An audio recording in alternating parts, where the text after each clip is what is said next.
हरि ओम श्री कृष्णम वंदे जगद्गुरु। बोलिए कृष्ण कन्हैया लाल की जय। गीता ग्रंथनी जय, सनातन धर्मनी जय। केम छो वाला मित्रों, मजाમાં ને? ફરી એકવાર આપનું ગીતા જ્ઞાન ગંગામાં હાર્દિક સ્વાગત છે। સૌને મારા જય શ્રી કૃષ્ણ, જય માતાજી, રાધે રાધે। મિત્રો, આજે શ્રી કૃષ્ણ અર્જુન સંવાદ નામે ગીતા ગ્રંથનો અધ્યાય 6 આત્મસંયમ યોગ શ્લોક નંબર 45 વિશે। પ્રયત્નાદતમાનસ્તુ યોગી સંશોધિ કિલ્બિષઃ અનેક જન્મ સંસિદ્ધ તતો યાતિ પરામ ગત। પરંતુ પ્રયત્ન પૂર્વક અભ્યાસ કરનાર યોગી તો છેલ્લા અનેક જન્મોના સંસ્કાર બળથી આજ જન્મમાં સંસિદ્ધ થઈને સંપૂર્ણ પાપ રહિત થાય છે, ત્યાર પછી તે તત્કાળ પરમ ગતિને પામે છે। મિત્રો, 45માં શ્લોકનું अर्थ विस्तार थी श्रवण करिए कि आगळना श्लोक में भगवान श्रीमंत नागर जन्म लीधा पछी योग भ्रष्ट परमात्मा तरफ खेंचाय छे अने तेनी शी दशा थाय छे ते बतावे छे कि वैराग्यवान योग भ्रष्ट तो तत्वज्ञ जीवन मुक्त योगियों कुल में जन्म लेवा तथा तो विशेषता थी यत्न करवाने कारणे सुगमता थी परमात्मा ने प्राप्त थई जाय छे। परंतु श्रीमंत नागर में जन्म लेवा वाळो योग भ्रष्ट परमात्मा में केवी रीते प्राप्त थाय छे तेनुं वर्णन आ श्लोक में कहे छे कि तू पदनुं तात्पर्य ए छे कि योगनो जिज्ञासु પછી જ્યારે વેદોમાં કહેલા સકામ કર્મોનું અતિક્રમણ કરી જાય છે કે તેમનાથી પર થઈ જાય છે, ત્યારે જે યોગમાં લાગેલા છે અને તત્પરતાથી યત્ન કરે છે, પ્રયાસ કરે છે, તે વેદોથી પર થઈ જાય છે અને પરમાત્મા ગતિને પ્રાપ્ત થઈ જાય છે, તેમાં કોઈ જ સંદેહ નથી। યોગી તો જે પરમાત્મા તત્વને અને સમતાને ઈચ્છે છે તથા રાગ દ્વેષ હર્ષ શોક વગેરે દ્વંદ્વોમાં નથી ફસાતો તે યોગી છે। અને પ્રયત્નાદમાન એટલે કે પ્રયત્નપૂર્વક યત્ન કરવાનું તાત્પર્ય એ છે કે તેના અંતરમાં પરમાત્મા તરફ ચાલવાની જે ઉત્કંઠા છે, જે તાલાવેલી છે, જે તત્પરતા છે, જે લગન છે, જે ઉત્સાહ છે, તે દિન પ્રતિદિન વધતો જાય છે અને સાધનામાં તેની નિરંતર સજાગતા હોવાને કારણે અવિરત ગતિ ચાલુ રહેશે। તો શ્રીમંત નાગરમાં જન્મ લેવા વાળો યોગ ભ્રષ્ટ પૂર્વાભ્યાસના કારણે જન્મો જન્મના અભ્યાસના કારણે પરમાત્મા તરફ ખેંચાય છે અને વર્તમાનના ભોગોના સંગથી સંસાર તરફ ખેંચાય છે। તેની બે બાજુ ગતિ હોય છે, પરંતુ જો તે પ્રયત્નપૂર્વક હિંમતથી ભોગોનો ત્યાગ કરી દે તો પછી પરમાત્માને પ્રાપ્ત કરી શકે છે, કારણ કે યોગનો અભ્યાસુ પણ શબ્દ બ્રહ્મણનું અતિક્રમણ કરી જાય છે। તો પછી જે તત્પરતાથી સાધનામાં લાગી જાય છે તેના માટે તો કહેવું જ શું।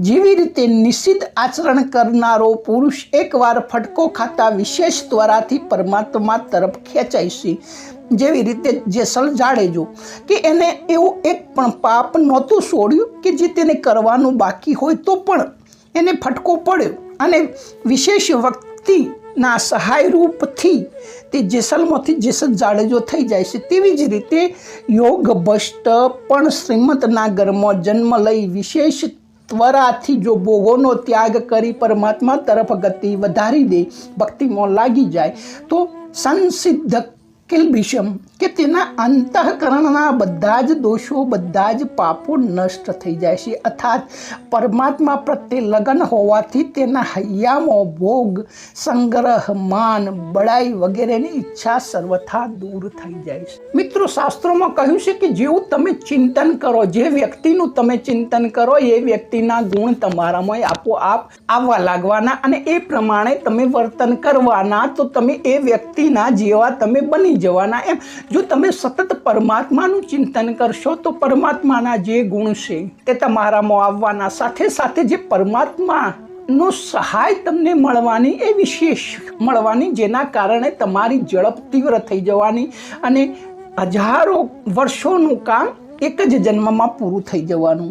જે પ્રયત્નપૂર્વક યત્ન કરે છે અને તેના પ્રયત્નથી જ એ માલુમ પડે છે કે તેના બધા પાપો નષ્ટ થઈ ચૂક્યા છે, કારણ કે તે સુધારવા માગે છે। દાખલા તરીકે કોઈ વ્યક્તિ સુધારવા માગે તો તેટલાથી તેના આગળના કર્મો ચલો સંચય છે, પરંતુ એ નજર સમક્ષ કોઈ લેતું નથી અને દરેક જણ એને સહાય આપે છે, કારણ કે એ સુધરવા માગે છે. એવી રીતે જો તમે સંસારથી અલિપ્ત રહી સંસારના ભોગો ત્યાગીને પરમાત્મા તરફ આગળ વધો તો પરમાત્મા તે બધું ભૂલી જવા તૈયાર છે અને તમને અપનાવવા તૈયાર છે. અનેક જન્મ સંસિદ્ધ, તો પહેલા મનુષ્ય જન્મમાં યોગને માટે પ્રયત્ન કરવાથી શુદ્ધિ થઈ ગઈ અને પછી અંત સમય યોગથી થોડો ઘણો વિચલિત થઈ ગયો કોઈ પણ કારણસર અને સ્વર્ગ વગેરે લોકોમાં પણ ગયો અને તે ભોગોમાં અરુચિ થવાથી તેની શુદ્ધિ થઈ ગઈ. પછી પાછો અશુદ્ધ શ્રીમંતના ઘેર જન્મ લઈ ભોગોનો ત્યાગ કરી પરમાત્મા પ્રાપ્તિ માટે તત્પરતાથી પ્રયત્ન કરવા લાગ્યો તો તેની બધી શુદ્ધિ થઈ ગઈ છે, કારણ કે એ છોડવા માગે છે. આ રીતે 3 જન્મોની શુદ્ધિ થવી એને અનેક જન્મ સંસિદ્ધિ કહે છે. તતો યાતિ પરમ ગતિ, એટલા માટે જ તે પરમ ગતિને પ્રાપ્ત થાય છે. કહેવાનું તાત્પર્ય એ છે કે મિત્રો, જે ભૂલ કરે અને ભૂલનો પશ્ચાતાપ કરી ફરી એના એ ભૂલ ના કરે તો તેની આગળ ગતિ થવાની તેમાં કોઈ શંકાની સ્થાન જ નથી. તો મિત્રો, આ તો પરમાત્મા પ્રાપ્તિની વાત છે. તો જેની પ્રાપ્તિ થતાં તેનાથી વધીને બીજો કોઈ લાભ માનવામાં આવતો જ નથી અને જેમાં સ્થિતિ થતાં ભયંકર દુઃખ પણ વિચલિત નથી કરી શકતું. ગીતા અધ્યાય 6 શ્લોક 22. યમ લદ્વા ચાપરમ લાભમ મન્યતે નાધિકમ તતઃ યસ્મિ સ્થિતો ન દુઃખેન ગુરુણાપી વિચાલ્યતે, કે જે લાભ પ્રાપ્ત થતા તેનાથી વધીને બીજો કોઈ અધિક લાભ નથી મનાતો અને જેમાં સ્થિર રહેલો યોગી ઘણો જ ભારે દુઃખથી પણ વિચલિત નથી થઈ શકતો. આ આપણે 22મા શ્લોકમાં જોયું આજ અધ્યાયના. મિત્રો, જેમ વૈરાગ્યવાન યોગ ભ્રષ્ટ પહેલા મનુષ્ય જન્મમાં સંસારથી તો વિરક્ત થવાથી શુદ્ધિ થઈ ગઈ, કારણ કે તે યોગી થયો. પછી તે યોગીના કુળમાં જન્મ લીધો અને પરમાત્મા પ્રાપ્તિ માટે તત્પરતાપૂર્વક પ્રયત્ન કરવાથી તેની શુદ્ધિ થઈ ગઈ. આ રીતે 2 જન્મમાં શુદ્ધ થવું તેને અનેક જન્મોની યોગ સંસિદ્ધિ કહે છે. અને અનેક જન્મોનો અર્થ બીજો પણ થાય કે ન એક જન્મ ઇતિ અનેક જન્મ, કે એકથી વધારે જન્મને અનેક જન્મો પણ કહે છે કે યોગીના અનેક જન્મો થઈ ચૂક્યા છે. સંસિદ્ધ પદમાં ભૂતકાળનો પદ હોવાથી તેનો અર્થ થાય કે તે યોગી અનેક જન્મોમાં સંસિદ્ધ એટલે શુદ્ધ થઈ ચૂક્યો છે. હવે એક માર્મિક વાત કરીએ, વિશેષ વાત કરીએ કે વાસ્તવમાં જોવામાં આવે છે કે મનુષ્ય માત્ર અનેક જન્મો સંસિદ્ધ છે, કારણ કે જન્મો 84 લાખ યોની કહીએ છીએ તો અનેક જન્મોમાં એ ફરતો આવ્યો છે. કારણ કે આ મનુષ્ય શરીર પહેલો જો તે સ્વર્ગ વગેરે લોકોમાં ગયો હોય તો તેના શુભ કર્મોનું ફળ ભોગવવાથી તેને સ્વર્ગના ભોગોની પ્રાપ્તિ થઈ, તો એ પુણ્ય સમાપ્ત થઈ ગયું અને પછી તે પુણ્યથી શુદ્ધ થઈ ગયો. અને જો તે ખરાબ કર્મોના કારણે નરકોમાં ગયો હોય તો નારકીય યાતના ભોગવવાથી નરક પ્રાપ્ત કરવાથી પાપો પણ નષ્ટ થઈ ગયા. કારણ કે સ્વર્ગ અથવા નર્ક, ઊંચા લોકો અથવા નીચેના લોકો તો કર્મ સંચય નથી કરી શકતા, કર્મ પૂર્ણ થાય છે, કર્મ નષ્ટ થાય છે, એટલે તો ભોગ યોનિઓ છે કે તમે ભોગવી જ શકો. તો સ્વર્ગ વગેરે ઊંચા લોકોમાં ગયો તેનાથી તેના પુણ્યો સમાપ્ત થઈ ગયા અને નીચા લોકોમાં ચલો સમજા ગયો નીચા કર્મો હતા તો તેના નીચેના કર્મો પણ ભોગવી લીધા તો પણ એ શુદ્ધ થઈ ગયો. તો જેમ 84 લાખ યોનિમાં ગયો તો પણ યોનિના રૂપમાં અશુભ કર્મો અને પાપોનું ફળ ભોગવવાથી મનુષ્યતર યોનિ પ્રાપ્ત થતાં તેના પાપ કપાઈ ગયા અને તે શુદ્ધ થઈ ગયો. તો ઉપરના અને નીચા લોકોમાં જવાથી તમારા પુણ્ય અને પાપો ક્ષય થાય છે અને પછી તમને મનુષ્ય જન્મ મળે છે. પરંતુ મનુષ્ય જન્મ પોતાના ઉદ્ધાર માટે મળેલો છે, એ અવસરનો તમે દુરુપયોગ કરો તો પાપ અને અન્યાયથી તમારી ગતિ થતી નથી, તમારી ગતિ કુંઠિત થઈ જાય છે, તે જીવ અશુદ્ધ થઈ જાય છે. કારણ કે પરમાત્માને મેળવવા માટે જ વિશેષ પરમાત્માની અનુકંપાથી મનુષ્ય જન્મ મળે છે. અને જો તમે એ જ કાર્ય ન કરો અને સંસારના ભોગોમાં તમે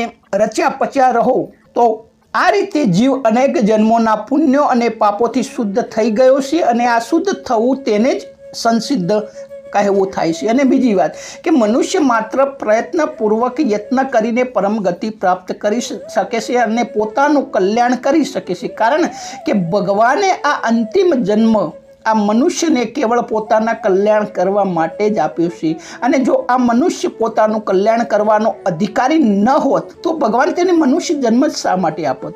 હવે જ્યારે મનુષ્ય શરીર આપ્યું છે તો તે મુક્તિનો પાત્ર છે જ, એમાં કોઈ શંકાને સ્થાન નથી. આથી મનુષ્ય માત્ર પોતાના ઉદ્ધાર માટે તત્પરતાપૂર્વક પ્રયત્ન કરવો જોઈએ. તો મિત્રો, સત્સંગને વિરામ આપીએ. આગળના સત્સંગમાં આગળના શ્લોકમાં ફરી મળીશું. તો સુધી સૌને જય શ્રી કૃષ્ણ, જય માતાજી, રાધે રાધે.